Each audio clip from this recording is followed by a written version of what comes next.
जय गुरु जी। गुरु जी को दंडवत प्रणाम और गुरु जी की संगत को नमन। आज फिर गुरु जी का शुक्राना करने के लिए हाजिर हुआ हूं। एक प्रसंग है कि एक अजामिल नाम का एक ब्राह्मण हुआ था। वो अपने समय का जो है ना बहुत ही भ्रष्ट और जो जितने बुरे कर्म है वो सब करने वाला था। उसका एक भी कोई ऐसा कर्म नहीं था जो उसको स्वर्ग के बाहर से भी निकाल के ले जाया जा सके।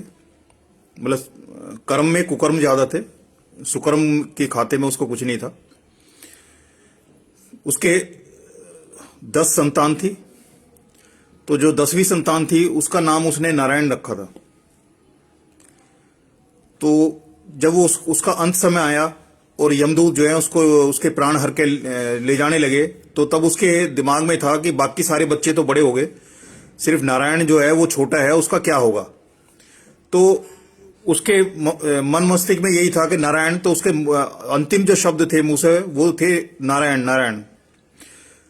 तो जब वो यमदूत उसको ले जा रहे थे, इतने में ही विष्णु लोक के जो है पार्षद जो है वो उसको उड़न खटोना लेके आए और जो है उसको आके बोले, जी कहाँ इसको ले जा रहे हो, इसको तो हम लेने आए। तो यमदूत बोले कि महाराज, इसने तो अपने जीवन में कोई ऐसा कर्म ही नहीं किया जिससे ये जो है ना स्वर्ग की भी तरफ जा सके, और आप विष्णु लोक से लेने आए हो। उसने कि हमें नहीं पता, इसको लेने के लिए तो हमें भेजा है और हम इसको लेके जाएंगे। तो वो यमदूत से उसको लेके और उसमें उड़न खटोले में बैठा के उसको विष्णु लोक ले गए। यमदूत जब खाली हाथ गए, ब्रह्मा जो यम फांस थी वो खाली वहां गई, तो यमराज के वहां जब पहुंचे तो उन्होंने बोला, हाँ जी क्या रहा। वो कह रहे, महाराज ये हम ऐसे से उसको लेके चल दिए थे, लेकिन इतने में विष्णु के पार्षद आ गए और वो हमारे से लेके चले गए। कह रहे ये तो विष्णु लोक का काम ही है। तो कहने लगे, जी हम तो सोचते थे चित्रगुप्त जो यह लेखा जोखा करता है उसी के हिसाब से जो है ना मृत्यु के बाद जो है ना इंसान की कर्मों का हिसाब किताब होता है, उसको तय करते हैं कि उसको मृत्युलोक से लेके उसको स्वर्ग में जाना है या उसने नरक भोगना है। तो उसने यमराज ने बोला कि हाँ, क्योंकि उसके अंत समय में उसके जो मस्तिष्क में और उसके उसमें था कि वो नारायण नारायण उसके शब्द से अंतिम शब्द निकल रहे थे, तो इसलिए जो है वो विष्णु लोक का काम ही हो गया। कह रहे महाराज उसने तो एक ऐसा काम ही नहीं किया। कह रहे लेकिन अंत समय जब उसका आया तो उसके मुख से जो है नारायण था और उसके दिमाग में भी नारायण था।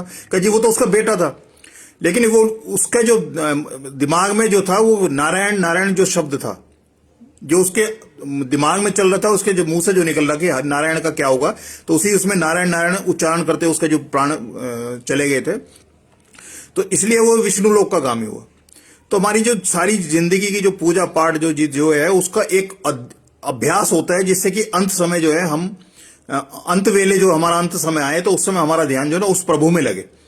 हमारा ध्यान और हमारी मस्तिष्क की स्थिति जो है सारी उनकी तरफ हो।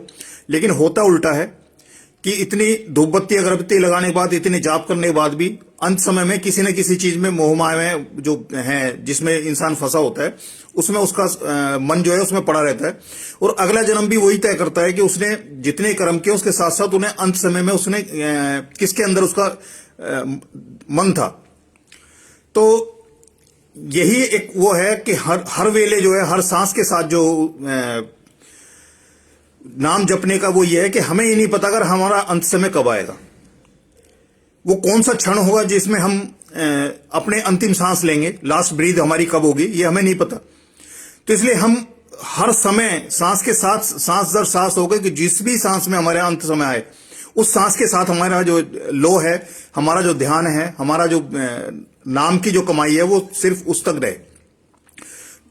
ये अभी काफी उससे जो है ना उसमें संगत में है कि वो अमृत वेला बहुत चल रहा है। तो मैंने भी इसके ऊपर अपने आप से भी सवाल किए, गुरुजी की वो उसमें मन की क्या आदेश है, क्या इसको करते हैं कि जब तुम्हें हर वेला दिया गया है तो अमृत वेले का इंतजार क्या करना। मेरे को यह था कि जब हर वेले तुम्हें है, मैं उपलब्ध हूं हर समय, तुम किसी भी समय किसी भी हाल में किसी भी अवस्था में कहीं भी बैठ के किसी भी व्यवस्था में आप जो है ना मेरा नाम जप सकते हो। तो फिर उसके लिए इंतजार क्या करना कि अमृत वेला आएगा तब जा मेरे को याद करोगे। तो मेरे को जो वो है उसको तो ये है कि हर वेले उनको याद रखें, उनका नाम जपें, जिससे कि अंत वेला कौन सा क्षण आएगा वो तो हमें पता ही नहीं, लेकिन हर वेले अगर उनका नाम जपने का, हम उनको ध्यान करने का हमारे रहेगा, तो जब भी हमारा अंत वेला आएगा तो शायद हमारा ध्यान जो है ना प्रभु के चरणों में होगा या प्रभु की उसमें होगा, जिससे कि हमारा जो ये सारी जो पूजा पद्धति है, जो पाठ है, ये सब कुछ है, वो सफल हो जाए। और नाम 2 घंटे या आध घड़ी, 1 घड़ी, वो उससे लेने के, जब हमें 24 घंटे हमें दिए हुए हैं, तो फिर उसमें जो एक नेक कमाई करने का है। जब हम किसी काम में लगते हैं, किसी व्यवस्था में लगते हैं, अगर हमें यह पता है कि हम पैसे के ही पीछे पड़े हुए हैं और हमें 8 घंटे की नौकरी में इतने पैसे मिलने हैं और 12 घंटे की नौकरी में इतने एक्स्ट्रा और पैसे मिलेंगे और 24 घंटे की नौकरी में इतने पैसा मिलेंगे, तो ये वो उस कमाई में जब हम उस लालच को वो नहीं करते, तो जब यहां हम 24 घंटे का है, हम सोते जागते उठते बैठते, हम कभी भी कहीं भी कोई ऐसी अवस्था नहीं है कि हमारा नहाना धोना वो मायने नहीं रखता, हमारा फूल पत्ती, प्रसाद, धूप बत्ती, अगरबत्ती, ये भी कोई मायने नहीं रखती। असली मायने रखता है हमारे अंदर का भाव। तो जैसे संगत में यहाँ गुरुजी ने सेवा बख्शी है, तो वहां सेवा में थे, तो कुछ संगत जो थी वो सेवा छोड़ के जो है ना बड़े हॉल की तरफ जाते थे कि गुरुजी को जाके मत्था टेकते हैं।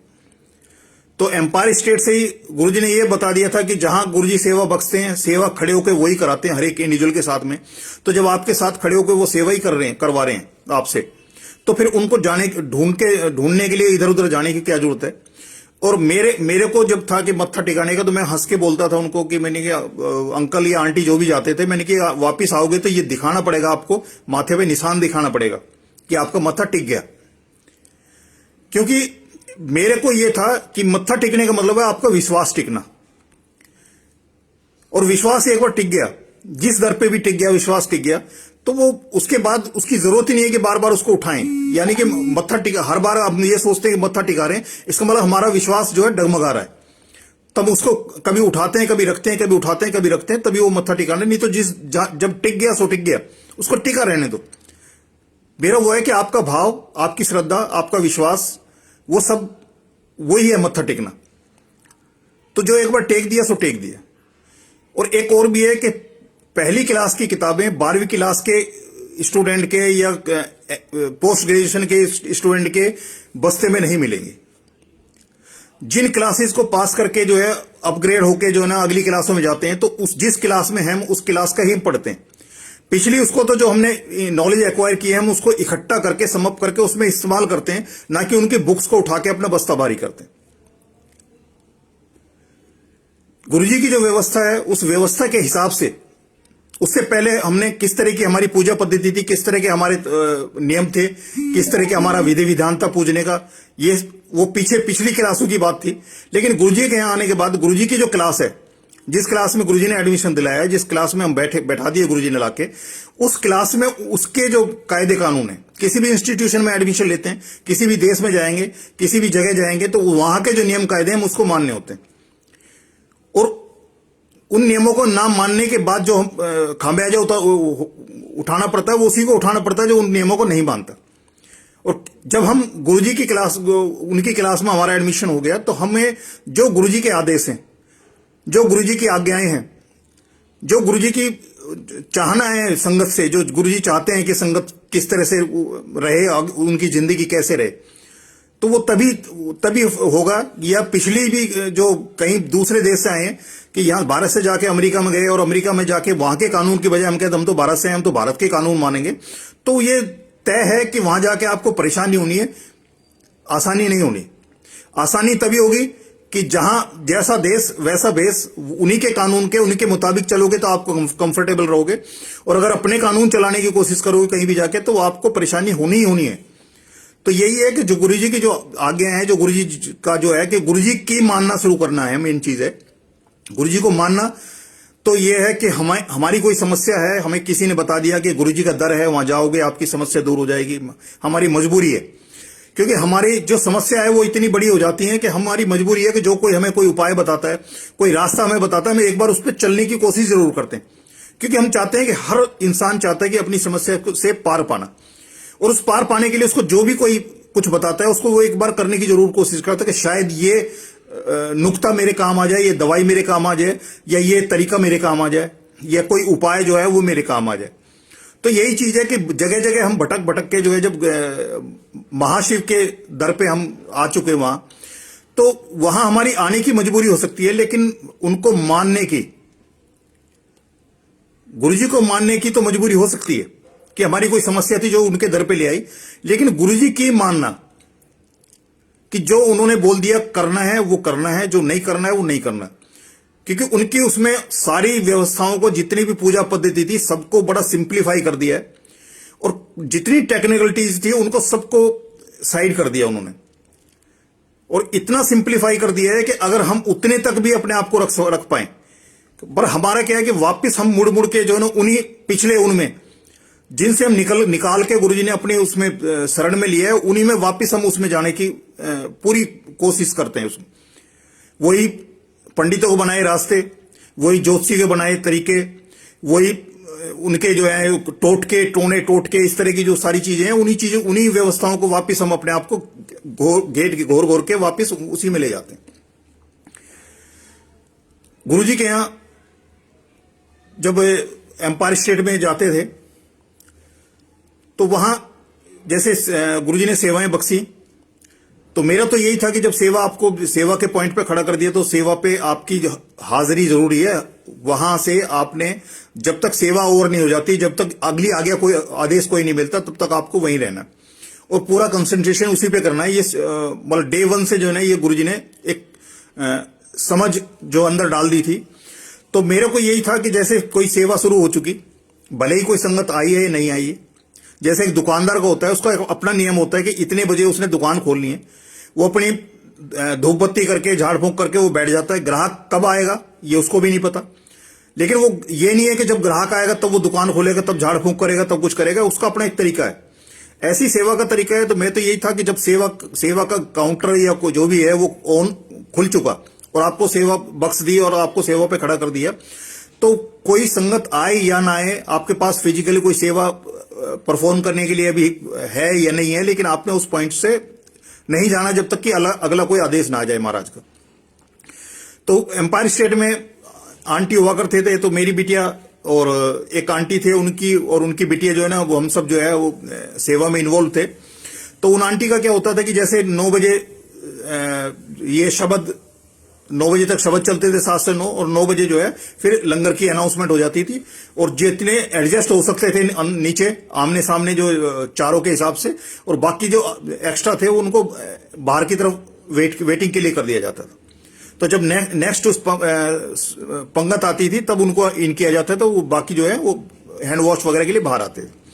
तो आंटी का तो क्या है कि गुरुजी के जो है बिना चोले में दर्शन और गुरुजी के चोले के दर्शन चाय प्रसाद के बहाने से वो जो है ना अंदर बैठा करते थे। 9 बजे जब लंगर का अनाउंसमेंट होता तो उनके हिसाब से वो था कि जो सेवा है वो तभी शुरू होगी जब लंगर शुरू होगा, जबकि हैंड वॉश की सेवा है, जल प्रसाद की सेवा है, जोड़े की सेवा है, ये सारी सेवाएं तो 7 बजे शुरू होते, गुरुजी का दर खुलता था, उससे पहले से ही वो शुरू हो जाया करती थी, वो सब कुछ सेटअप होकर तैयार हो जाता था। तो आंटी का था कि मैं बार बार उनको टोकता था, मैंने कि आंटी आपकी जो है दुकान खुली हुई है, मैंने कि आपका सेवा का पॉइंट चालू है और आप जो है अंदर बैठे हो। तो वो कहते हैं अंकल मैं जो है ना वो चाय प्रसाद के लिए बैठ गए थे। तो ये ऑलमोस्ट ऐसा कुछ होता है उसके साथ में कि गुरुजी के दर्शन का लालच, कि उनको साक्षात उनके दर्शन करने का जो लालच है वो जल्दी से जो है ना जाता नहीं है, क्योंकि उनका जो ओरा था उसको उनको मतलब चेहरे पे नजर मतलब जाए बिना भी नहीं रहती थी और टिक भी नहीं पाती थी। जब चोले में होते थे उस समय तो ये था कि मतलब एक क्षण के हिसाब से जो है ना वो उनके चेहरे पे जो है ना वो नहीं टिकता था, इतना उनका ओरा हुआ करता था गुरुजी का। तो वो आज भी है, गुरुजी के जो दर्शन हैं जो उनमें भी साक्षात नजर आता है, संगत को भी आता है, उसमें वो ओरा जो है वो अभी भी उनके साक्षात है हमारे सामने। तो एक दिन हुआ कि मैं भी मत्था टेकने गया, वो आंटी, उनकी बिटिया, मैं और मेरी बिटिया, हम चारों जो है ना अंदर मत्था टेकने गए थे।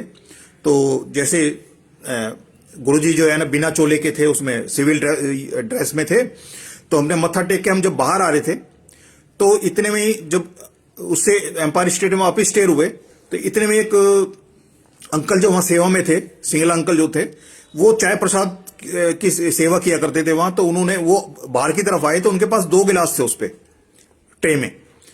तो उन्होंने जो है चाय प्रसाद ऑफर किया, तो एक आंटी को मिला, एक मेरी बिटिया को मिला। तो मैं भी पलटा चाय प्रसाद लेने के लिए, लेकिन मैंने देखा कि 2 ही हैं, तो फिर मैं अपने पॉइंट पे चला गया। और मेरी बिटिया और वो आंटी और उनकी बिटिया वो सब वापस वहां बैठ के चाय प्रसाद लेने लगे। थोड़ी देर बाद वो जो है चाय प्रसाद लेके, मेरी बिटिया तो चाय प्रसाद फिनिश करने के बाद ही आ गई, लेकिन उनका जो अपना नियम था कि 9 बजे जब लंगर का अनाउंसमेंट होगा तभी वो सेवा के पॉइंट पर आएंगे, तो वो एक नॉर्मल कोर्स में 9 बजे आए। सर्दियों के दिन थे, 2006 की जो सर्दियां थी उनकी मैं बात बता रहा हूं, और बहुत ज्यादा सर्दी थी उस दिन, फॉग भी था अच्छा। तो 9 बजे जैसे वो सेवा पाए, थोड़ी देर बाद ही पीछे से एक नेपाली सेवादार थे गुरु जी के पास में, तो वो अंकल जग में चाय प्रसाद और हाथ में गिलास लेके आए और हमें जो है सबको एक एक गिलास चाय प्रसाद देके चले गए। दूसरी 1 घंटा भी नहीं बीता था, उसके बाद फिर जो है ना वो वही जग में पीछे से लेके आए और वो चाय प्रसाद देके फिर चले गए। तो मुझे ये लगा मैंने कि आज बड़ा गुरु जी की कृपा हो रही है। और नॉर्मली ना उससे पहले कभी ना उसके बाद वो जो अंकल थे, नेपाली अंकल थे, वो कभी हमने नहीं देखे कि किसी संगत को पीछे जो किचन था वहां एम्पायर स्टेट में, वहां से कभी कोई किसी को ऐसे स्पेशल कोई चाय प्रसाद किसी को दिया गया हो। जो सेवा में लगे हुई थी, संगत लगी हुई थी, वही वहां जो है सब सारी संगत को जो है वो सेवादारों को भी वही चाय प्रसाद बांट के जाया करते थे। लेकिन जब तीसरी बार वो आए तो मेरे से रुका नहीं गया, तो मैंने उन अंकल से बोला, मैंने अंकल आज बड़ी मेहर हो रही है कि भाई जो है ना हर थोड़ी थोड़ी देर बाद जो है ना चाय प्रसाद देने हैं। तो उन्होंने बोला कि ऐसे ऐसे गुरुजी ने मेरे को बुला के बोला था कि आज सर्दी ज्यादा है और बाहर जो सेवादार जितनी सेवा कर रहे हैं उनको सबको जो हर घंटे बाद जो है एक चाय प्रसाद दे के आना है। वो चाय प्रसाद का जो मतलब टेस्ट, वो कह सकते हैं कि वो आज तक दोबारा चाय प्रसाद में जो होता है वो तो गुरुजी की कृपा है ही है, लेकिन वो जो थी, और मेरे को जो बहुत दिनों बाद ये चीज रियलाइज हुई कि वही अंकल 3 बार आए हैं, तो वो नेपाली अंकल नया होके हमें मेरे लिए तो वो साक्षात गुरुजी थे, जो उन आंटी को वो रेस्पॉन्ड दे रहे थे कि जिस चीज के लिए कि एक चाय प्रसाद के बहाने से हम मतलब अपनी सेवा के वहां से विमुख होके जो है ना उनके उसमें वहां बैठते हैं उनके दर्शनों के लिए। तो ये कहते हैं कि सेवा बख्शी, उन्होंने सेवा भी वही करा रहे हैं, जो तुम्हें चाहिए उसी पॉइंट पे उनको मिलेगा। तो मैंने आंटी को बोला, मैंने कहा आंटी आप इसी चाय प्रसाद के लिए अंदर बैठते थे और ये देखो गुरुजी ने आज वो किया है कि मतलब 3 बार जो है ना इसी पॉइंट पे गुरुजी ने चाय प्रसाद पिलवा दिए। तो ये उस समय तक तो वो नेपाली अंकल लगते थे, लेकिन जैसे जैसे उस विजन क्लियर हुआ तो यही है कि नेपाली अंकल तो नहीं हो सकता कि 3 बार इस तरह से बार बार वो लेके आए चाय प्रसाद। वो बनता भी कैसे होगा संगत, क्योंकि लंगर प्रसाद चालू होने के बाद भी वो चाय प्रसाद पीने को मिला है। तो ये गुरुजी की कृपा रही। तो उन्होंने वो चीज उस दिन वो समझा दी उन्होंने कि जहां आपको सेवा बख्शी है, क्योंकि सेवा सत्संग मतलब संगत और सेवादार में फर्क यह है कि सेवादार का भांडा ज्यादा गंदा होता है।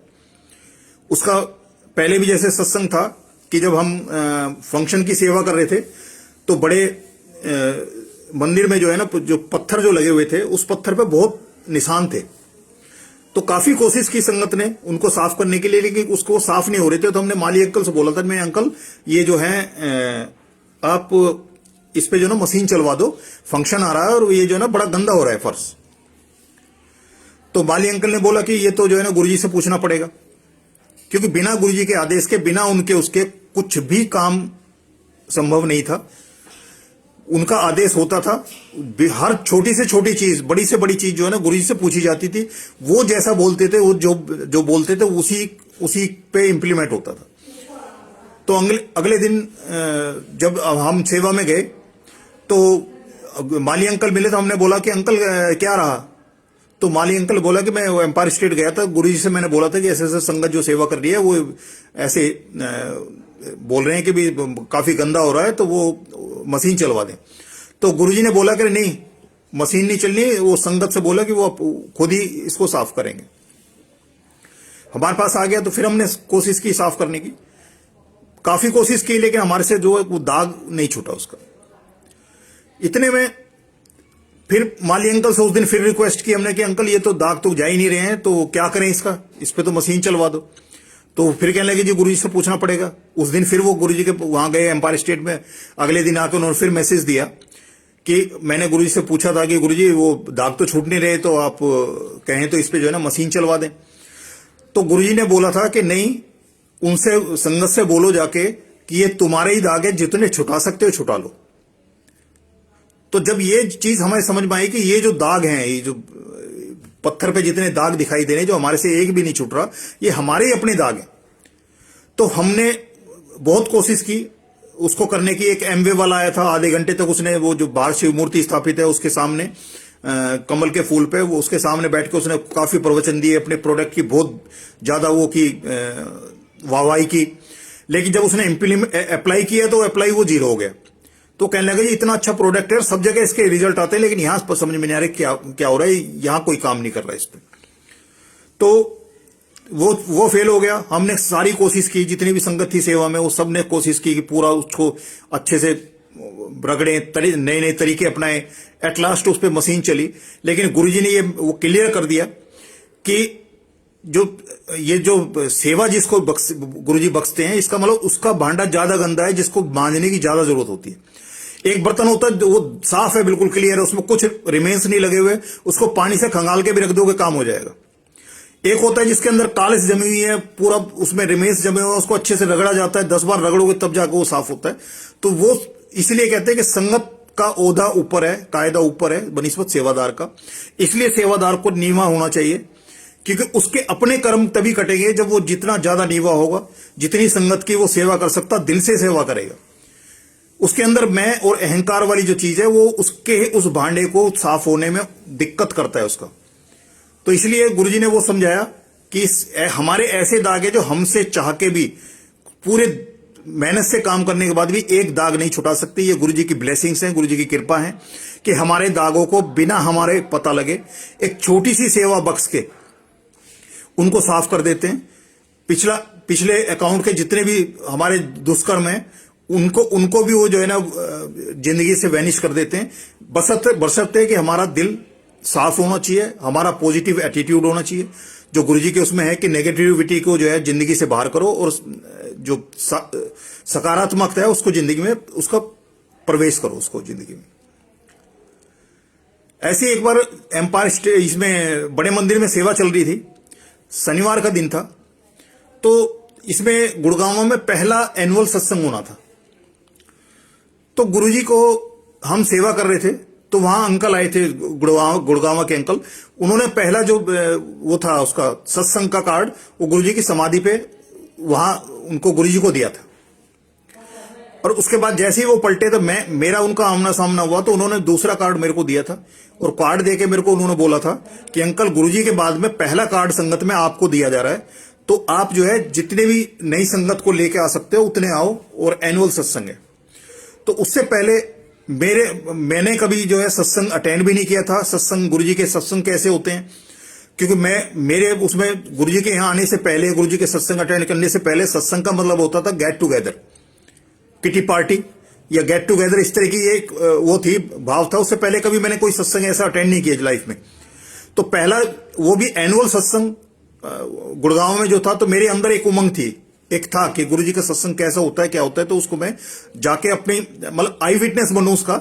तो मेरे अंदर थी कि भाई संडे का सत्संग है तो मैं जाऊंगा। 2 व्हीलर था मेरे पास, तो नई संगत कितनी ले जा सकता था वो तो बाद की बात थी, लेकिन मैंने जाना ये मेरे अंदर था, क्योंकि अंकल ने बोला था कि पहला गुरुजी के बाद में पहला जो है कार्ड आपको दिया जा रहा है। मैं उसमें भाव में था। शनिवार को हम सेवा कर रहे थे, फंक्शन की सेवा थी। तो इतने में जो है ना माली जब सेवा ओवर करके हम जा रहे थे, तो तभी बड़े माली अंकल ने बोला कि अंकल ये कल जो है ना ये सेवा होनी है संडे को मॉर्निंग में, तो आप आ जाना कल।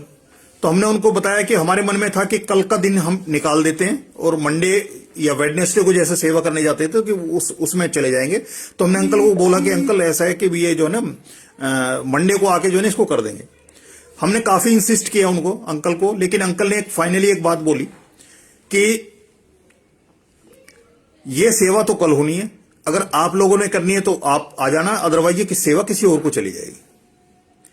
अब जब उन्होंने ये शब्द बोल दिए तो फिर जो हमारे अंदर का जो था ना, वहां से मत्था तो टेक के बाहर तो निकला है मेन गेट से, लेकिन वहां से कदम आगे ना बढ़े। हम बैठ के, मैं था, मनोज अंकल थे, और जो 4-5 जो संगत साथ में थी सेवा में, हम सारे अब बैठ गए। तो मनोज अंकल कह लगे, अंकल भाई साहब क्या करना है?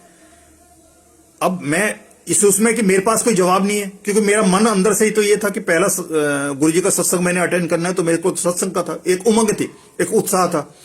लेकिन दूसरी तरफ जो है ना, माली अंकल ने ये बोल दिया कि भाई ये सेवा तो कल होनी है, आपने करनी है तो ठीक है, नहीं तो किसी और को चली जाएगी।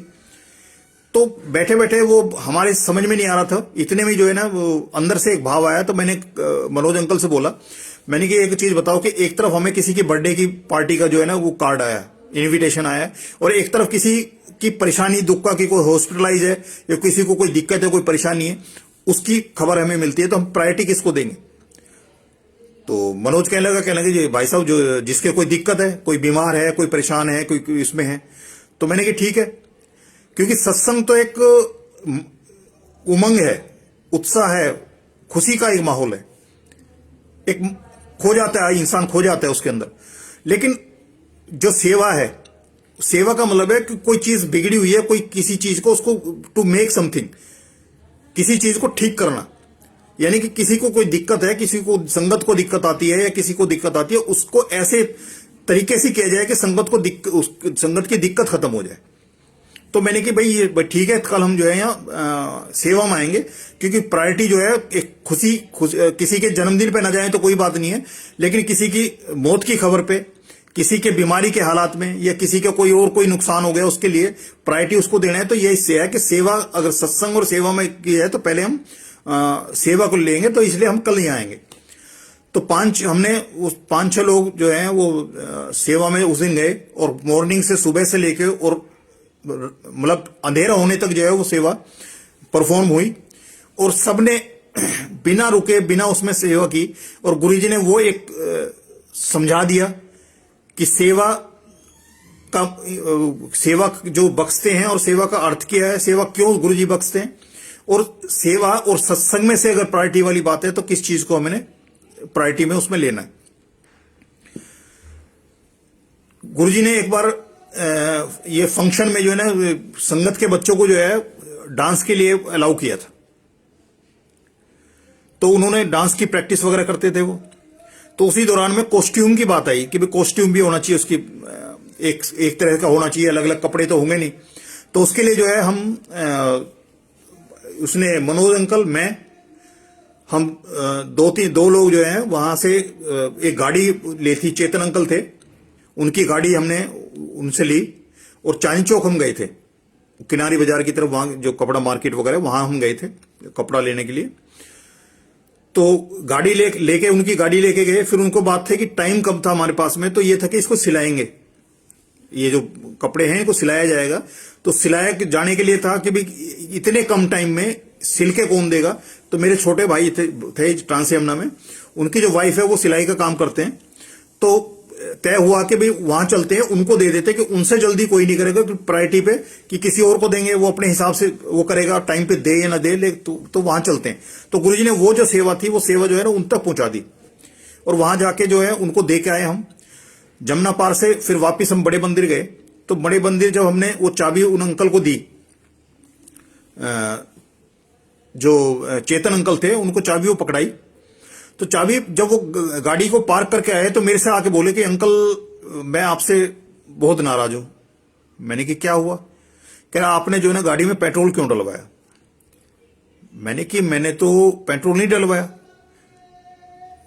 पर मैंने कि एक चीज मेरे नोटिस में आई थी कि जब मैं बैठा था तो मैं ड्राइवर जो है नोदी अंकल थे, गुरुजी के 3 बंदरों में से एक बंदर था, मनोज दूसरा बंदर था, एक कमल अंकल है, 3 बंदर थे गुरुजी के। तो वो नोदी चला रहा था, तो उनकी साइड में जो है ड्राइवर के साथ वाली सीट पे मैं बैठा था। तो मैंने कि मेरी नजर पड़ी थी, तो जब मैं इसमें बैठा था गाड़ी में, तो वही सुई पेट्रोल की वहीं थी, और जब वापिस आ गई तब भी मेरी नजर पड़ी है तो सुई उसी पॉइंट पे थी। तो मैंने कि मेरे को नहीं पता, मैं स्कूटर चलाता हूं तो मेरे को नहीं पता कि गाड़ी की क्या माइलेज होती है, कितना वो पेट्रोल खाती है। पर ये चीज मेरे नोटिस में है कि मैं बैठा था तब भी, और जब मैं वापिस आया हूं तब भी जो है ना वो सुई उसी पॉइंट पे थी। तो ये था कि गुरुजी ने जो अपना जो सेवा जो बख्शानी थी, उसमें एक बूंद भी पेट्रोल की उन अंकल की खर्च नहीं हुई। जिस पॉइंट से लेके चले थे, यानी कि ये लगा लो कि 70 से 80 किलोमीटर गाड़ी चली है, और उसके उस पॉइंट उससे उसके उनके पेट्रोल की सुई जो है जहां से चली थी वापस आए तो वहीं चली थी। और उनकी कंप्लेंट ने इस चीज को बताया कि ये गुरुजी का सत्संग है, कि जैसे सुनते थे हम कि गुरुजी की जो है ना बिना पेट्रोल की भी गाड़ियां चलती हैं, तो ये था पेट्रोल उसमें था, पर बिना पेट्रोल खर्च करे गुरुजी ने गाड़ी चलाई। तो उसी उसमें जो है ना, जब वहां वो कर रहे थे, जिस दिन फंक्शन था, फंक्शन में 2 बार 3 बार उनको वो डांस कराया गुरुजी ने अपने सामने बैठ के। तो उसके बाद फिर वो वो जो गाना जिस पे डांस हो रहा था उसको चलाया, और आंटियों को जो है वो परमिशन दे दी, आंटियों को परमिट कर दिया कि आंटियां डांस करेंगी। वो मामी आंटी थे, वो आंटी थे, उनको जो है उनको वो डांस का दे दिया। तो मैं जैसे बड़े हॉल से वॉशरूम के लिए गया था, मैं वापस जब मैं आया तो मैंने देखा आंटियां डांस कर रही, अंकल एक भी कोई खड़ा नहीं दिखाई दे रहा। तो मैं बैठने लगा, जैसे पैंट को मैं ऊपर थोड़ा सा घुटने से चढ़ा के और मैं बैठने लगा, तो मेरे अंदर से बोला गुरुजी ये तो बड़ी नाइंसाफी है कि आप जो है ना आंटियों को तो आपने अलाउ कर दिया और अंकल को आप अलाउ नहीं कर रहे। तो मैं बैठ ही नहीं पाया था, मैं झुक ही रहा था। तो इतने में गुरुजी की ऐसे उंगलियां, जो उनका अपना तरीका था, उनकी उंगलियां ऐसे करी और मेरे को इशारा किया, और मैं बैठते बैठते खड़ा हो गया। और वो अंकलों को भी वो डांस के लिए गुरुजी ने ये कर दिया, अलाउ कर दिया। तो फिर आंटियों के साथ में अंकल जी थे, उन्होंने भी डांस किया गुरुजी ने। और वो एक ऐसा गुरुजी ने माहौल था, क्योंकि ये एक डांस का मेरे अंदर तो ये था कि आपके शरीर के जितने योग करने हैं, जितने ये इसमें योग में योग आते हैं, जितने सब कुछ आते हैं, ये डांस एक ऐसी परफॉर्मेंस है कि इसमें जब आदमी खो जाता है तो उसको नहीं पता उसको शरीर कहां से मुड़ रहा है, कहां से क्या हो रहा है। अगर वो दिल से वो कर रहा है तो उसके सारे जितने योगासन है, जितने भी कुछ हैं, वो सब कुछ जितना वो कर सकते हैं वो करते हैं। इसलिए गुरुजी जो है बाद में फंक्शंस पे मोस्टली जो है ना डांस हुआ करते थे। न्यू ईयर पे डांस होते थे, महाशिवरात्रि पे, गुरुजी के बर्थडे पे हुआ, तो ये सब जो है वो गुरुजी कराया करते थे। तो उसमें बहुतों के जो शारीरिक कष्ट हैं, मानसिक भी हैं और शारीरिक भी हैं, उन कष्टों को बिना उनको पता लगे एक नॉर्मल गुरुजी के सामने खड़े होकर जो डांस किया, और उसी में वो चीजें वो सब निकल गई, हमें पता भी नहीं लगा और हमारा कल्याण हो गया। एक बार बड़े मंदिर से जो है ना सेवा करके जैसे लास्ट में निकला करते थे, तो 1 बजे, मोस्टली 12 बजे के बाद का टाइम था वहां से बड़े मंदिर से निकलने का। तो वहां से एक दिन मैं और बिटिया जो है ना हम जा रहे थे, तो उससे पहले मेरे को एक सपना दिखाई दिया था कि मेरा स्कूटर तेजी से जा रहा है, और स्कूटर चलते चलते का मेरा पिछला पहिया टूट के निकल गया, चलते हुए स्कूटर का सपना था, दिखा दिया। ये समझ में नहीं था उसको कुछ भी। लेकिन एक दिन जब वहां से आ रहे थे हम, तो जहां ये छतरपुर मंदिर है उसके सामने की तरफ, तो पीछे गुड़गांव की संगत मेरे साथ जो है वो थे, अभिनव अंकल थे गुड़गांव में, जो आजकल ऑस्ट्रेलिया में। तो वो अंकल साथ में पीछे पीछे मेरे आते थे। ये टी पॉइंट जो है, छतरपुर मेट्रो स्टेशन वाला जो टी पॉइंट है, एमजी रोड जो है, वहां तक वो आते थे मेरे पीछे, और वहां से वो लेफ्ट गुड़गांव के लिए चले जाते थे, और मैं राइट में अपने घर की तरफ निकलता था। तो जब छतरपुर मंदिर के सामने से गुजर रहे थे, तब उन अंकल ने गाड़ी पीछे से मेरे साइड में ली, और दरवाजा विंडो खोल के उन्होंने मेरे को बोला कि अंकल आपका पिछला जो पहिया है बहुत ज्यादा बबलिंग कर रहा है, तो इसको देख लो। तो मैंने चलते हुए वो साथ में कहते हुए निकल गए, और मैंने देखा, और पीछे मेरे को लगा नहीं, चलते हुए मेरे को कोई परेशानी नहीं आ रही थी। मैंने फिर पीछे बिटिया बैठी थी, मैंने उसको बोला, मैंने बेटे आपको कुछ लग रहा है क्या? वो कहने लगी नहीं पापा। तो मैंने कि चलो अभी यहां क्या देखना है, खड़े होकर रात को, आधी रात को, तो घर जाके देखेंगे। तो घर पहुंचने से 1-1.5 किलोमीटर पहले ही NH8 पड़ता है, जहां से मैं महिपालपुर से जहां से मैं निकलता था, NH8 पे करीब मेरे घर से 1-1.5 किलोमीटर पहले ही मेरे स्कूटर का पिछला पहिए का रिम मुड़ गया और मुड़ के अंदर फंस गया। रात का, आधी रात का टाइम, हाईवे NH8 50+ वो रही होगी, स्पीड रही होगी। उस रात पे हाईवे पे किस तरह से जो है ट्रैफिक चलता है, ट्रक चलते हैं जो चलते हैं, उसमें पिछले पहिए का वो मुड़ के रिम और अंदर फंस जाए, और एक झटका भी ना लगे, स्कूटर बंद हो गया और बिल्कुल रोड साइड में आ गया। बिल्कुल एकदम साइड में आ गया। उतरे, ना बिटिया को झटका लगा ना गिरना, और वो तो बहुत दूर की बात है, और बिल्कुल सीधे जो है साइड में आ गए। 20 मिनट से आधा घंटा लगा उसको नीचे से खींच के उसको निकालने के लिए, जो फंस गया था उसमें, और स्टपनी डाली, और स्टपनी डाल के मैं घर गया। जो सपने में मेरे को दिखाया था कि मेरा स्पीड से स्कूटर जा रहा है और पिछला पहिया टूट के निकल गया, वो चीज गुरुजी ने इतने आसानी से, कि इतने भयंकर जो एक्सीडेंट हो सकता था, पीछे से कोई रोन भी सकता था, और 50 प्लस की स्पीड में पीछे पिछला पहिया हो जाता, कहां तक उसको रगड़ना था, और कहां वो गिरता, कितना वो झटके लगता, क्या होता, कुछ नहीं पता था। लेकिन इतना कंफर्टेबली जो है ना, बिल्कुल रोड साइड में हो गया, बंद हो गया, और वो 20 मिनट से आधा घंटा मेरे को लगा उसको उसमें से निकालने के लिए। तो ये गुरुजी की कृपा है कि पहले उन्होंने वो साक्षात दिखा दिया कि क्या होना है, और हुआ क्या। क्योंकि उसमें स्कूटर का पहिया निकलता तो मैंने देखा था, लेकिन सपने में ये नहीं देखा कि उसके आगे क्या हुआ, मतलब हम गिरे या क्या हुआ, वो कुछ नहीं दिखाई दिया। सिर्फ इतना था कि स्कूटर तेजी से जा रहा है और उसमें से वो निकल के चला गया। गुरुजी का एक और जो उसमें सबसे बड़ा जो गुरुजी की मेहर है, वो ये है कि जैसे ये कहते हैं कि एक भी गुरुजी के यहां आता है तो पूरा जो उसका कुनबा है, उसका खानदान है, उसका परिवार है, वो सब जो है ना सारे ब्लेस्ड हैं, और सबकी सुरक्षा, सबके ऊपर सुरक्षा कवच गुरुजी बना के रखते हैं। मैंने जो महसूस किया अपनी लाइफ में कि मेरे जिन लोगों से मेरा दिली संबंध है, जिनसे मेरा दिल का रिश्ता है, अगर उनको कोई तकलीफ होती है और उनकी तकलीफ सुन के मुझे कोई दुख होता है, तो उस तक भी गुरुजी कल्याण करते हैं। सिर्फ इसलिए कि गुरुजी की संगत को पता, उसके दुख से दुख निकलना है।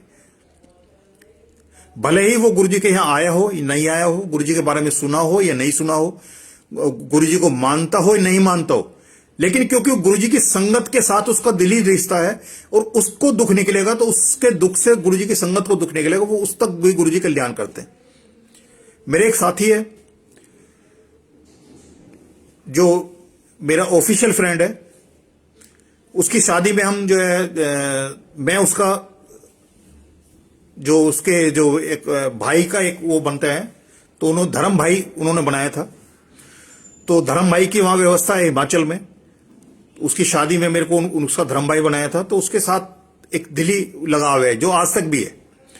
तो एक दिन मेरे को पता लगा कि उनके जो मदर हैं वो हिमाचल से दिल्ली आए हुए हैं। नॉर्मली उनके मदर जो है दिल्ली में नहीं रहते थे, कि उनको अब गांव का जो माहौल था, गांव की जो हवा थी, गांव की जो फिजा थी, वो उनको ज्यादा पसंद थी। कि उनके फादर भी दिल्ली में नौकरी करते थे, तब भी वो दिल्ली में नहीं रहे थे, और उनके बच्चे भी दिल्ली में नौकरी करने तब भी वो दिल्ली में नहीं रहते, गांव में रहते थे। लेकिन वो दिल्ली आए हुए थे और उनको कोई दिक्कत थी, उनके पांव में कोई चोट लगी थी, और वो चोट जो है वो विकराल रूप धारण कर चुकी थी। तो मेरे को पता लगा कि वो दिल्ली आए हुए हैं और परेशानी में है और इलाज चल रहा है उनका, तो मैं उनके यहां गया था।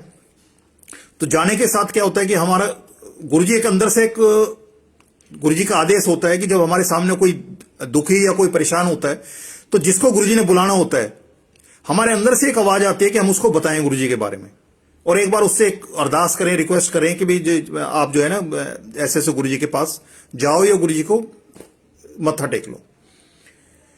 मैं उनके यहां गया तो मेरे दोस्त ने बताया कि मदर का जो पांव में है, पांव में इतना घाव हो गया कि 3 बड़ी पट्टियां दवाई की भर के जो है ना उसके अंदर घुसानी पड़ती हैं, अंदर डॉक्टर घुसाते हैं, और डॉक्टर ने बोला है कि जी ये पांव काटना पड़ेगा, अदरवाइज ये जो ना ये गलाव जो है ऊपर चलता जाएगा और पूरा शरीर खराब हो जाएगा। तो मेरे अंदर एक, क्योंकि मुझे पता था कि मैं उसके जो है उसके साथ जो है ना धर्म भाई का मेरा रिश्ता है, और धर्म भाई का रिश्ते के तौर पे भी और दोस्त के रिश्ते से भी जो है ना मेरे अंदर एक था कि मतलब ऐसे हाल में जो जिस हाल में उनको देखा मैंने, उन्होंने बताया कि इतनी बड़ी बड़ी पट्टियां जो है उसके अंदर चली जाती हैं, और डॉक्टर ये कह रहे हैं कि पांव काटना पड़ेगा, अदरवाइज गैंग्रीन होगा, और ये काफी दिक्कत वाली बात है। तो मेरे पास गुरुजी के दर्शन थे। वो दर्शन जो पहली बार जो मेरे को एम्पायर स्टेट में जो है वो मिले थे, जो मैंने मनोज अंकल ने बोला था कि जी मैं 3 महीने लगातार जो है ना मत्था टेका, तब गुरुजी की कृपा हुई है, गुरुजी के दर्शन मिले, और आप पहली बार आए हो, पहली बार ही मांगते हो। वो दर्शन मेरे पास थे क्लिप वाले, तो मैंने वो उन आंटी को दिया। वो हिंदी बहुत कम समझते थे और बोलते भी कम थे। तो मैंने उनको बोला, जी आंटी आप एक है कि जब भी आपको जो भी दिक्कत हो, जो भी परेशानी हो, तो आप सिर्फ गुरुजी को दिखाना और गुरुजी को बताना, इनको बताना आपको। और जहां भी कहीं आपको दर्द लगे, पेन आपको लगता है, तो ये गुरुजी की जो ये फोटो आपको मैं दे के जा रहा हूं, इसको सिर्फ लगा लेना उस जगह पे। मैं ये बोल के चलाया। गुरुजी एक और चीज रखते हैं, जो गुरुजी की शरण में आता है उसकी लाइफ से अनवारंटेड लोग, अनवारंटेड परिस्थितियां, अनवारंटेड जो दिक्कत है, जो हमारे जिंदगी में वायरस का काम करते हैं, वो सब छटने लगती हैं। उनके लिए टाइम ही नहीं निकलता। अगर हम गुरुजी की शरण में आ गए और गुरुजी को मानना शुरू कर दिया, तो फिर उसके बाद उन सारी चीजों को हमारी जिंदगी से वो बिना किसी उसके एक एक चुन चुन करके जो है ना वो जिंदगी से निकाल देते हैं। और ऐसी भी चीजें होती हैं कि जिन चीजों में हम टाइम अपना वो करते हैं, तो उन चीजों से भी एक अभी पीछे था कि सत्संग में जितनी देर हम बैठते हैं, उतनी देर हम किसी कुकर्म करने से, किसी गलत सोच से कम उतनी देर तो हमें वो बचा के रखते हैं। तो यही है कि ज्यादा से ज्यादा जितनी देर हम रहेंगे उसमें, तो हम उनकी शरण में जब तक रहेंगे, जब तक अपने आप को उनकी छत्र छाया में रखेंगे, तब तक जो है हम कम से कम अपनी सोच में उन गलत चीजों को, जिससे हमारी जिंदगी में परेशानियां पैदा होने वाली है, उन चीजों से दूर रहेंगे। तो कुछ ऐसे ही होता है कि हम ज्यादा उस टाइम पे ये था कि 5 दिन गुरुजी की हजूरी में, मंडे को बड़े मंदिर जाना ऑफिस से, 4 दिन जो है ना एम्पायर स्टेट जाना।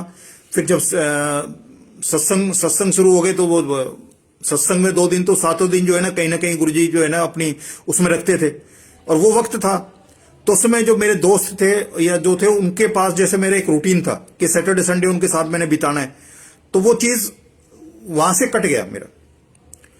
और ये था कि गुरुजी का, कि गुरुजी भी चाहते थे कि भी वो लोग भी जो मेरे संपर्क में है, कम से कम वो भी उन्हीं की शरण में आए, जिससे कि जो कृपा गुरुजी ने मेरे ऊपर की है तो उनके ऊपर भी होती रहे। लेकिन ये टाइमिंग और प्रायोरिटी गुरुजी की है। तो वो अंकल, उनकी मदर को मैं दे के आया। उसके बाद मैं उनके यहाँ काफी टाइम तक नहीं जा पाया। टेलीफोनिकली भी जो बात होती थी उसमें ऐसा कुछ नहीं पता लगा, और ना मेरे ध्यान में था कि उनकी मदर की अब क्या पोजीशन है। लेकिन एक दिन मैंने फोन किया उसको, तो उसने बताया कि मैं गांव में हूं। उसने ये नहीं बताया कि मेरे मदर एक्सपायर हो गए और ऐसे से उनकी गांव में जो क्रिया वगैरह करने में आया हुआ हूं, उनकी जो 13वीं वगैरह है। कि अगर वो मेरे को पहले बताता तो बीइंग धर्म भाई जो है ना, मेरा भी बनता था कि मैं भी उसके यहां उसमें शामिल मेरा होना बनता था। लेकिन उसने मुझे नहीं बताया।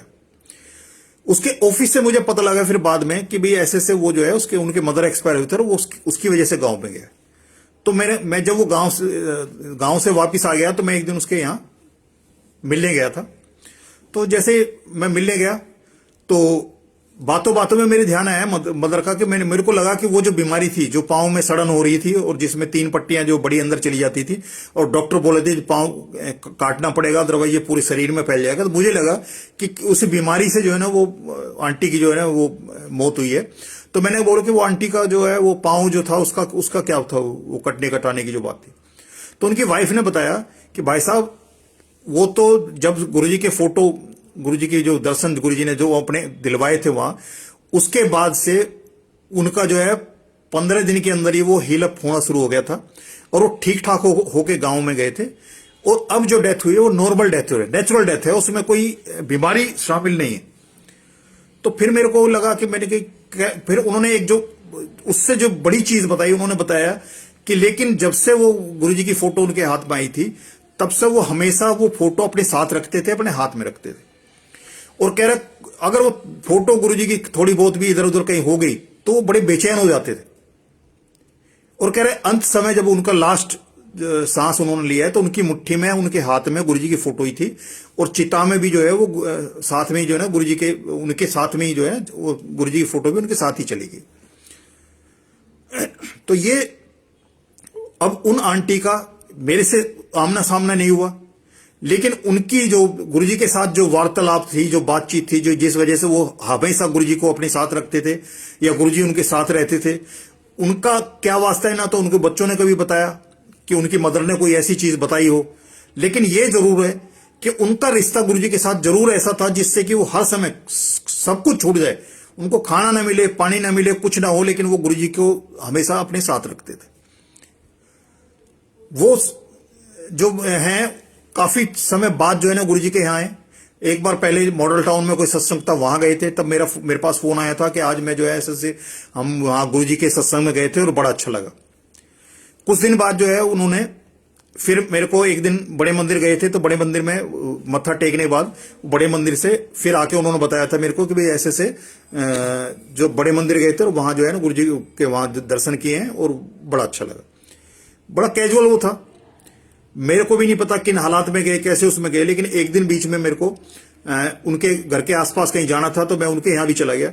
वहां जाके मैंने जब बैठा, चाय पानी हुआ, बातचीत हुई, तब उन्होंने अपना जो एक सत्संग जो बताया, उन्होंने बताया कि उनकी हालत बिल्कुल खराब थी और डेथ बेड पे थे, डेथ बेड पे थे। खाना नहीं खाया जा रहा था, मुंह से कुछ नहीं चल रहा था। उनकी बिटिया थी जो इस उत्तम नगर में कहीं स्कूल में आते थे, उसकी कोई कोलीग थे जो भी थे, उनके संपर्क में थे, जो गुरुजी की संगत थे। उन्होंने गुरुजी के बारे में बताया। वो मंडे को अपने स्कूल से जो है ना गुरुजी के यहाँ मत्था टेक के आते थे। मेरे दोस्त को जो है वो वहां से गुरुजी के यहाँ मत्था टिकाने गए लंगर कराने के लिए। जिस दिन वो बता रहे हैं कि पहले दिन जो है जब चाय प्रसाद मिला था, तो बड़ी मुश्किल से चाय प्रसाद अंदर गया, चाय प्रसाद उनको अंदर नहीं जा रहा था, इतनी उनकी हालत खराब थी। तो उन्होंने बताया कि लेकिन उसके बाद वो ठीक हो गए और बिल्कुल ठीक हुए। तो जिस दिन मैं बैठा हुआ था, तो उन्होंने बताया कि उनके एक सिस्टर हैं जो ब्लाइंड है और उनके हस्बैंड भी ब्लाइंड है और उनका 8 साल का लड़का है। कह रहे वो आईसीयू में थे कि मैं गुरुजी के उनके घर में दर्शन लगे हुए हैं। तो मैंने कहा गुरुजी से मैंने अरदास की कि गुरुजी कि आपने मेरे को ठीक किया है, आपने मेरे को जो है मौत के मुंह से निकाला है, तो आप जो है ना मेरी सिस्टर को भी रखो, क्योंकि अगर वो एक्सपायर हो गए तो क्योंकि उनके हस्बैंड भी ब्लाइंड है, तो वो बच्चे की जो है ना दुर्गति हो जाएगी। तो आप, मुझे नहीं पता, आपने उनका ख्याल रखना है। और वो ये घर से बोल के हॉस्पिटल गए हैं। जिस दिन उन्होंने आईसीयू में जा गए हैं, तो आईसीयू में देखना दिखाना तो कोई नहीं, हार्ट टच करना कुछ नहीं है, लेकिन उन्होंने जो गुरुजी से अरदास करके गए थे, जिस दिन मैं बैठा हुआ था, उन्होंने बताया कि वो आईसीयू से निकल के जनरल वार्ड में आ गए, मतलब जो खतरे से बाहर निकल के आ चुके हैं। तो ये वो है कि गुरुजी वो भले ही 2006 और 7 की बात है, जब उनकी मदर वाली जो गुरुजी ने अपने वो दर्शन उनके यहां पहुंचवाए थे, और ये उन्होंने 3-4 साल पहले गुरुजी के यहाँ जो है सत्संग अटेंड किया है और गुरुजी के यहाँ आए। तो ये है उनका कि लेकिन गुरुजी ने जिस समय किसी को गुरुजी अपने बारे में बतवा देते हैं या गुरुजी की संगत से मिलान करा देते हैं और गुरुजी के बारे में चर्चा हो जाती है, गुरुजी के सत्संग शेयर हो जाते हैं, गुरुजी का एक्टिवेशन उसके लिए, क्योंकि गुरुजी हमेशा उसी से संपर्क कराते हैं जिसका कल्याण गुरुजी ने करना होता है। उसी के सामने आपको, आपके अंदर भाव आएगा कि गुरुजी के बारे में बताएं, गुरुजी की कृपा जो है, गुरुजी की ब्लेसिंग्स है, उसको एक्सप्लेन करें, उनको अपने एक्सपीरियंस शेयर करें, और वहीं से गुरुजी के एक्टिवेशन शुरू हो जाता है, भले ही वो साक्षात गुरुजी के आया हुआ है या नहीं आया हुआ है। मेरा एक दूसरा दोस्त है, उसकी बिटिया थी, बड़ी बिटिया की शादी हुई थी मेरठ में, तो 4 साल हो गए थे उसकी बड़ी बिटिया की शादी होने की। तो छोटी बिटिया थी, उसके लिए मतलब लड़का देख रहे थे, तो उनकी कुछ प्रायोरिटी थी कि एक बिटिया तो दिल्ली से बाहर चली गई, तो दूसरी बिटिया जो है वो दिल्ली में आसपास हो, जैसे वक्त जरूरत पे कम से कम एक बच्चा तो ऐसा हो जो हमारे करीब, मतलब विद इन नो टाइम जो है ना वो हमारे पास आ सके। तो उनका ये था कि भाई दिल्ली में हो, टीटोटलर हो, ज्यादा बड़ा परिवार ना हो, वो कई पैरामीटर उन्होंने रखे हुए थे। और साथ में सबसे बड़ी समस्या थी कि उनकी बेटियां मांगलिक थी, जो बचपन से था, क्योंकि बाई कास्ट जो है ना वो भारद्वाज है, तो उनको पता था कि वो मांगलिक है। तो मांगलिक जो बच्चा होता है उसके लिए चॉइस बड़ी लिस्ट होती है और कहीं ना कहीं कंप्रोमाइज करना होता है, क्योंकि उसमें ये नहीं है कि जिस मर्जी के साथ में जो किया जा सके, वो मांगलिक ही बच्चा देखना होता है। तो इसलिए वो 4 साल से वो था। तो एक दिन हम बैठे हुए थे दोस्त, तो ऐसी बातचीत चल रही, कह रहे यार कई जोड़ी जूते घिस गए, बदल लिए, लेकिन जो है ना कोई बात ही नहीं बन पा रही, कहीं लड़का की एडजस्टमेंट नहीं हो पा रही। मेरे पास गुरुजी के दर्शन पड़े हुए थे, मैंने उस बिटिया को बुलाया, मैंने बिटिया के हाथ में वो रखा, मैं क्योंकि ये गुरुजी के वो है, फोटो है, और ये रखो, और मैंने कहा जो होगा ठीक होगा, मैं ये कह के चलाया। उसी पीरियड में वो कोई रिश्ता किसी ने बताया कि ऐसे जो है ना यहीं दिल्ली में नजदीकी, मतलब उनके घर से करीब आई थिंक 5-7 किलोमीटर करीब डिस्टेंस है, और वहां का उन्होंने बताया जी ऐसे ऐसे उनके पास लड़का है, इकलौता लड़का है, और एक उनके पास मतलब 2 बच्चे हैं उनके पास में, तो जो है आप वहां जाके एक बार बात कर लो। वो वहां गया। वहां जाने के बाद उन्होंने उनको उनसे बातचीत की। लड़की को उन्होंने दिखा दिया, फोटो वगैरह दिखा दिया लड़की का। तो उन्होंने जब बातचीत की तो उसकी जो है उसने एक चीज और बता दी कि भाई मेरी लड़की जो है वो मांगलिक है। तो उसकी जो सासू माँ है उन्होंने बोला, कहने लगे जी आप कैसे कह रहे हो कि वो है? कह जी हमारी वो उसकी जन्मपत्री रखी है और हमें बाई बर्थ बचपन से हमें पता है कि मांगलिक है। तो उन्होंने कहा कि एक काम करो आप जो है ना एक बार वो भिजवा दो जन्मपत्री, तो हम भी मैच करा के देख लेते हैं। उनका लड़का मांगलिक नहीं था। तो उन्होंने वो अपने भतीजे से जो है ना वो जन्मपत्री उनको भिजवा दी। वो जन्मपत्री उन्होंने दिखवाई। तो 1 हफ्ते बाद उसने फोन इसलिए किया कि उनको पता है कि लड़की मांगलिक है और उनका बच्चा नॉन मांगलिक है, तो वो रिश्ता तो आगे बढ़ना ही नहीं है। तो उसका ये था कि फोन करके कि भाई जन्मपत्री वापस मंगाने के लिए कब भेजूं। तो जैसे उसने वो बातचीत की, कहला जी वो कहला हाँ जी हमने दिखाया, 3 बड़े बड़े पंडितों को दिखाया और आप पता नहीं कैसे करो मांगलिक है, और हमें तो किसी ने बताया नहीं मांगलिक है, और हमें कोई दिक्कत नहीं है, अब आगे बात चलाई जा सकती है। जब इतनी बात हुई तो फिर उसके बाद डेट ऑफ बर्थ वगैरह की जब बात आई तो मेरे दोस्त ने बोला कि जी आपके लड़के से मेरी बिटिया जो है 1 साल बड़ी है। तो उनकी सासू कहने लगी जी देखने में तो आपकी लड़की 4 साल छोटी लगती है और हमें कोई ऑब्जेक्शन नहीं है अगर आप रिश्ते के आगे बात करना चाहते हो। और वो गुरुजी की कृपा से वो रिश्ता हुआ। वो मांगलिक जो बाई बर्थ उनको पता था, वो कहाँ गया उसकी जन्मपत्री से ये गुरुजी ही जानते हैं, क्योंकि ना हमें पता है ना उनको पता है कि वो 3 बड़े बड़े पंडित जो फेल हुए वो कहाँ वो उनका मांगलिक जो है वो कैसे ग्रह नक्षत्रों को चेंज किया गुरुजी ने, और क्या किया कि उनके वो चीज हाथ नहीं आई जिसके लिए वो बचपन से और 4 साल से वो जूते घिस रहे थे। और आज वो गुरुजी की ब्लेसिंग्स है। वो बिटिया वही बच्चा वह जैसा वो चाहते थे वैसा मिला, दिल्ली में चाहते दिल्ली में मिला, छोटा परिवार, खुशहाल परिवार है उनका। वो एक बेटा और एक बेटी जो है ना उसको ब्लेस है, सब कुछ ठीक है। और वो मेरा दोस्त जो है वो करीब जो है ये गर्ग अंकल हैं, उनके यहां पहली बार सत्संग में आया था। ना बड़े मंदिर गया ना एम्पायर स्टेट कभी मेरे साथ गया, और पहली बार जो है वो उनके सत्संग में पहली बार आया था। तो ये गुरुजी का अपना तरीका है कि इसको कैसे ब्लेस करते हैं। तो यही था कि उसकी जो परेशानी थी, उसकी परेशानी मेरे को परेशान करती, इस वजह से गुरुजी ने उनका भी कल्याण किया। जबकि वो ना गुरुजी के बात को मानते थे, ना गुरुजी के यहाँ कभी मत्था टेका, ना गुरुजी की कभी उनकी सोच में कभी आए। लेकिन गुरुजी ने, क्योंकि मेरा वो दोस्त था, मेरा उससे दिली रिश्ता था, इस वजह से उन तक का कल्याण किया। एक तीसरा दोस्त मेरे साथ में, वो फोन किया करता था जब, तो क्योंकि हमारा सैटरडे संडे में यही होता था, हम 5 दोस्त जो है ना इकट्ठे मिला करते थे पॉइंट पे, तो पूरा दिन एक साथ रहते थे। ऐसी कोई हरकतें कोई नहीं थी, सब कुछ था, लेकिन हमारा यह था कि वीक में एक साथ हम बैठ के एक दिन हम अपने साथ गुजारें अपने आपस में। लेकिन जब गुरुजी 2006 में गुरुजी के यहाँ जाना शुरू किया तो फिर वो टाइम नहीं था कि सैटरडे संडे जो है ना वहां में जाके मैं जैसे पहले दिन गुजारता था, जैसे टाइम गुजारता तो गुजरूं, क्योंकि मेरे पास एक ऐसा रास्ता मेरे को मिल गया था कि वहां से मेरे को फुर्सत मिले तब मैं जाऊं ना कहीं। तो वो मेरे को जब इकट्ठे हुआ करते थे तो मेरे को फोन करता था। तो एक दिन मेरे को फोन करके कहने लगा कि क्योंकि जब भी वो फोन करते थे या तो मैं गुरुजी के यहाँ जा रहा होता था, या गुरुजी के यहाँ होता था, या गुरुजी के यहाँ से आ रहा होता था। तो वो कहने लगा, मेरे दोस्त कहने लगा भाई ये तो अच्छे गुरु हुए तेरे, तो हमारा तो दोस्त ही छीन लिया। तो मैंने उसको बोला, मैंने कि भाई ये तो एक अच्छी जगह मेरे को गुरुजी ने दिखाई है और पहले मेरे को बुलाया, आप सबके लिए भी ओपन है, आप सब भी आओ। तो उनका एक ही मानना था जो आज भी है कि अगर बीमार हो गए तभी तो हॉस्पिटल जाएंगे, जब कोई परेशानी होगी तभी तो कोर्ट में जाएंगे। ऐसे कोई रोज रोज कौन जाके बैठता है? जिसकी नौकरी होगी वही जाएगा हॉस्पिटल, या उसमें नौकरी करने तो जाएंगे, पर किसी चीज समस्या होगी तभी जाएगा, तो उसमें तो जाएगा नहीं। तो उस दोस्त के साथ में एक बार उसने मकान का छज्जा वो तुड़वा के नया बनवा रहा था, तो कोई मीठापुर बदरपुर की तरफ से जो है कोई रिश्तेदारी में आए हुए थे।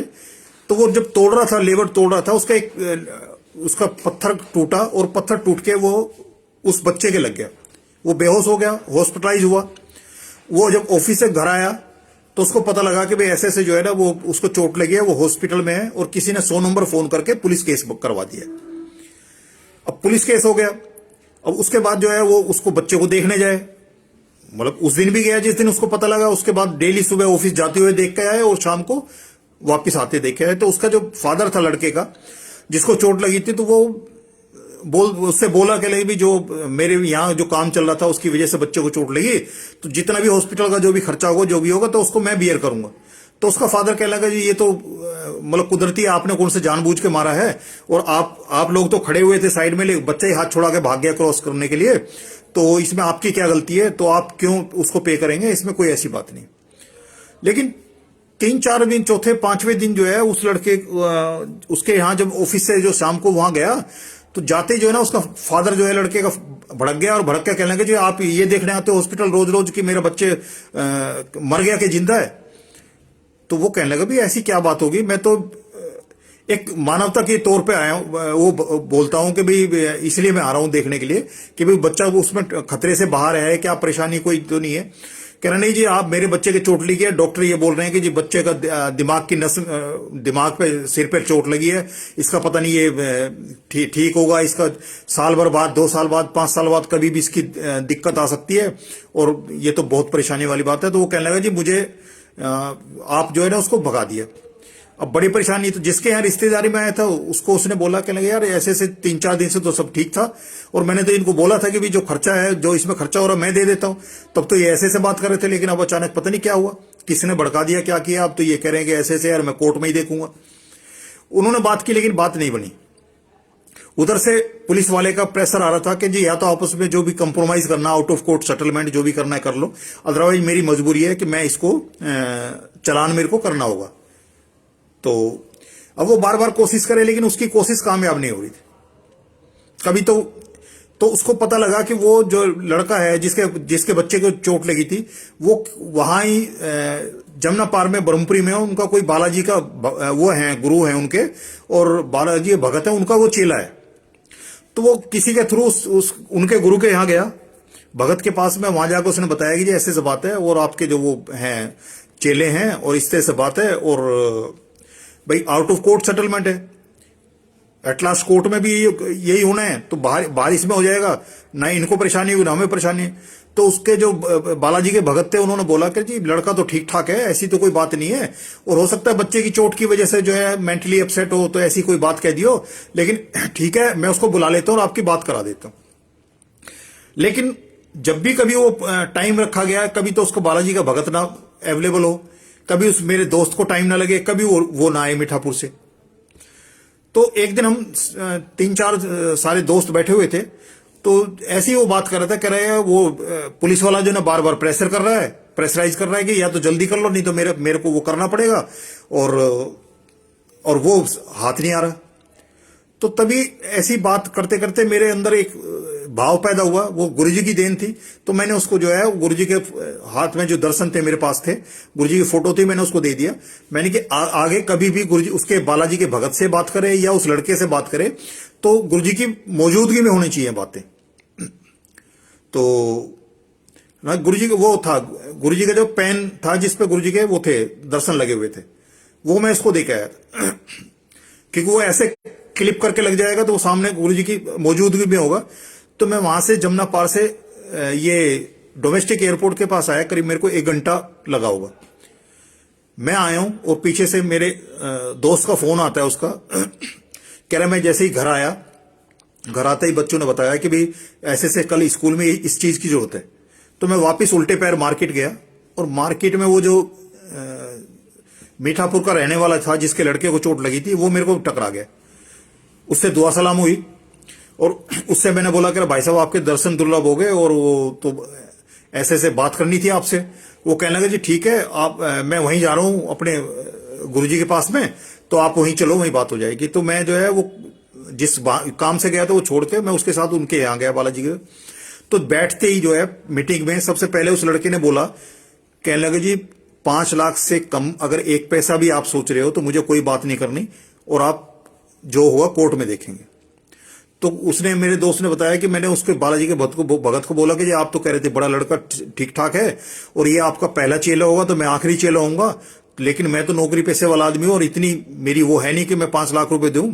जो जायज है, जो इसका जो लगा है हॉस्पिटल में लगा है, जितना भी लगा है वो मैं दे सकता हूं।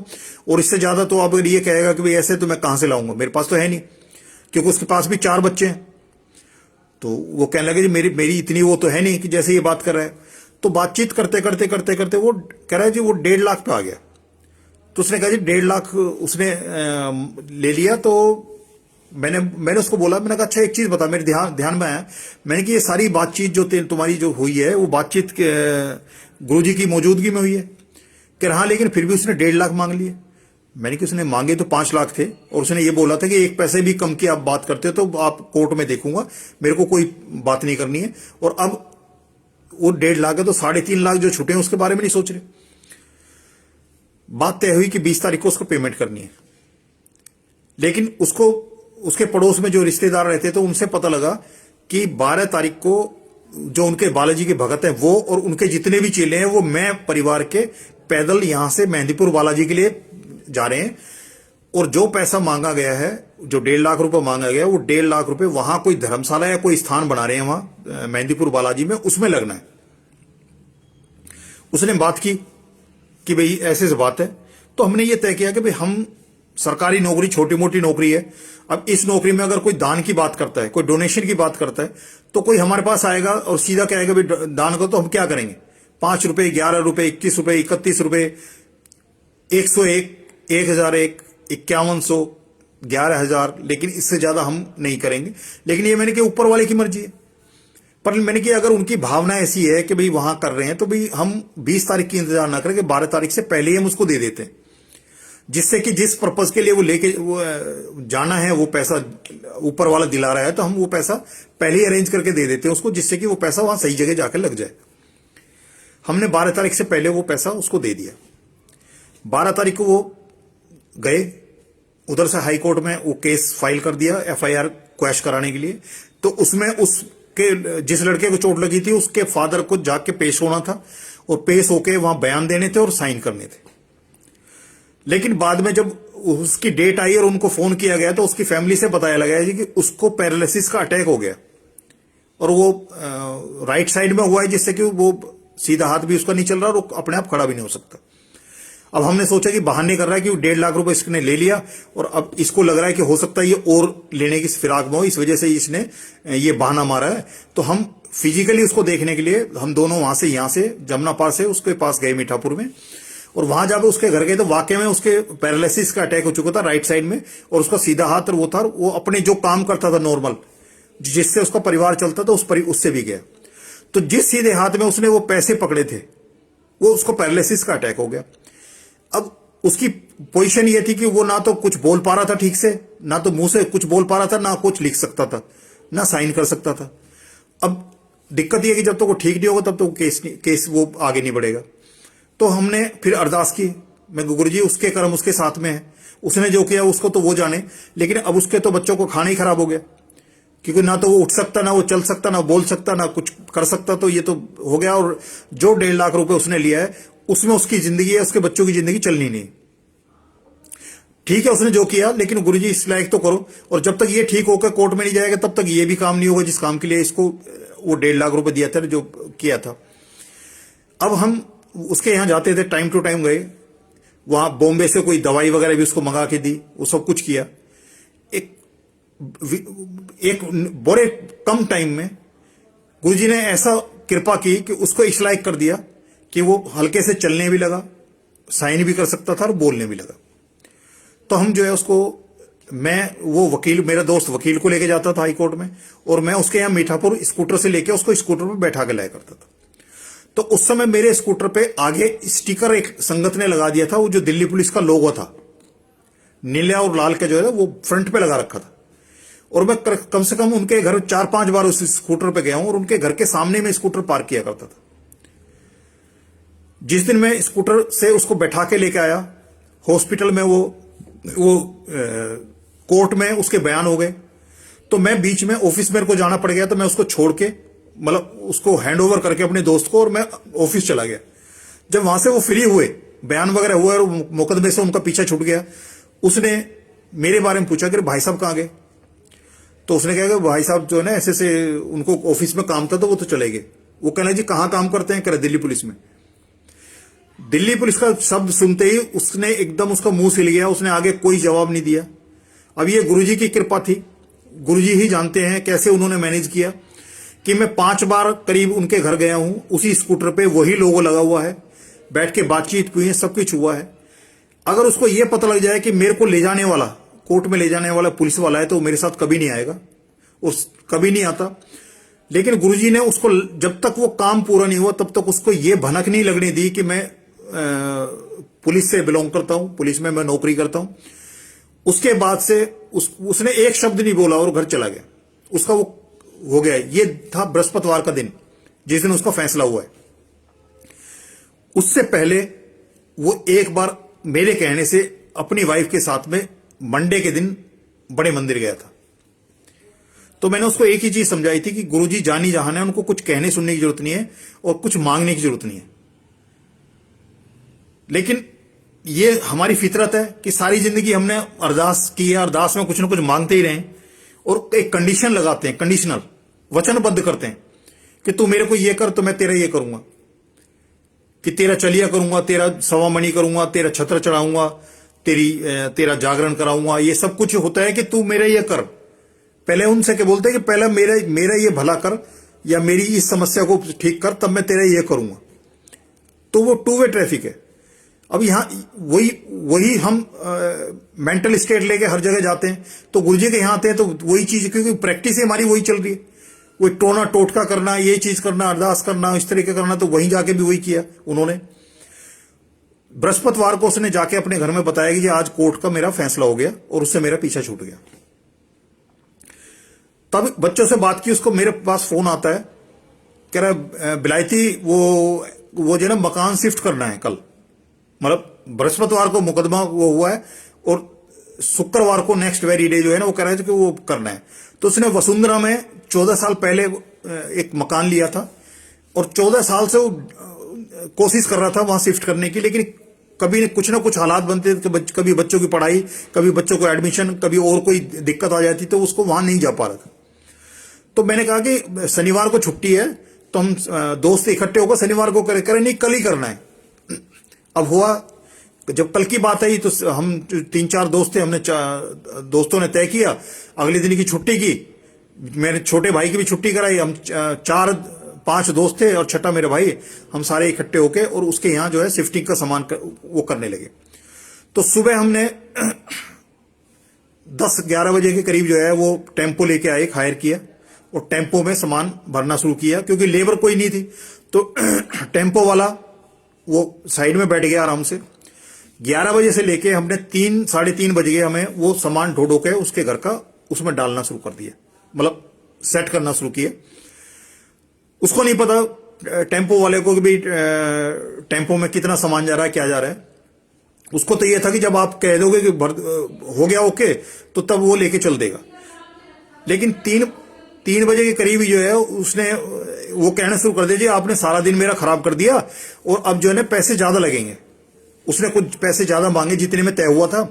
मेरे दोस्त ने आकर बताया कि लगा भाई वो तो ऐसे पैसे ज्यादा मांग रहा है। मैंने कोई बात नहीं, अब इसको करेंगे तो 11 बजे से 3 तो बज गए, 4 घंटे तो अभी लगाए हैं और इसको सामान को उतारेंगे फिर लगेगा, टाइम लगेगा।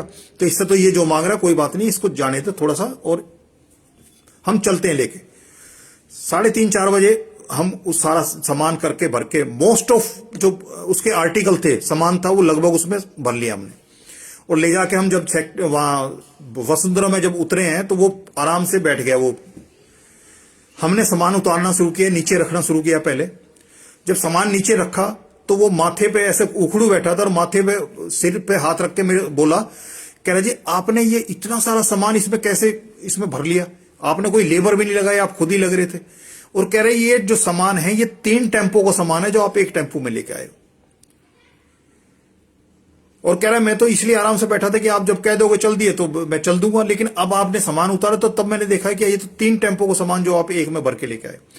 तो गुरुजी ने 3 टेम्पो को जो खर्चा होना था, तो तीन चक्कर जो लगने थे, वो एक ही टेम्पो में इतना सामान जो 3 टेम्पो को सामान था, बतौर टेम्पो वाला, वो उसमें एक ही टेम्पो में उसने भरवा दिया और एक ही बार में शिफ्ट कर दिया।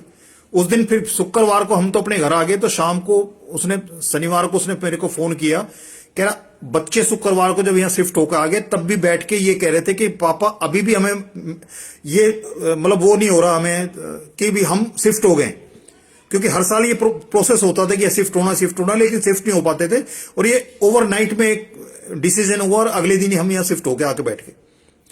तो उसने शनिवार को फिर फोन किया कि वो मंडे के लिए कि मैंने जो है ना बड़े मंदिर जाना है।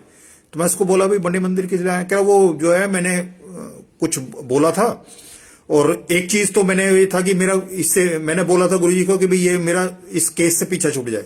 वो केस से पीछा छूट गया। कह रहा मेरी वाइफ जो गई थी उसने ये अरदास की थी कि मेरी बड़ी बिटिया जो है ना वो उसमें प्राइवेट नौकरी नहीं करना चाहती, वो बीटेक थी तो सरकारी नौकरी चाहिए। तो करे जब वो हम गए थे उसके 2 महीने के अंदर जो है वो पीएनबी में एज ए पीओ वो असिस्टेंट मैनेजर वो ज्वाइन कर चुकी थी। तो कह रहे 2 चीज तो हमारी मांगी हुई थी, और तीसरी ये चीज 14 साल से हमारी लटक रही थी शिफ्ट करने की, और कह रहे तीसरी गुरुजी ने बिना उसके हमें शिफ्ट कर दिया। तो कह रहे इसलिए जो है ना वो गुरुजी को जो है 1 किलो लड्डू प्रसाद जो है ना चढ़ा के आने। मैंने कि गुरुजी को ना आपका चढ़ावा चाहिए, क्या ये सारी जो कृपा है, ये जो ब्लेसिंग्स गुरुजी ने दिए हैं, क्या वो 1 किलो लड्डू प्रसाद के लिए दिए? ये प्रसाद तो हमारे लिए, सबके लिए। गुरुजी को क्या चाहिए? गुरुजी को तो आपका भाव चाहिए, आपका प्यार, आपका भाव, आपकी अरदास, वो सारी चीज चाहिए। तो उन्होंने वो फिर भी एट लास्ट गया।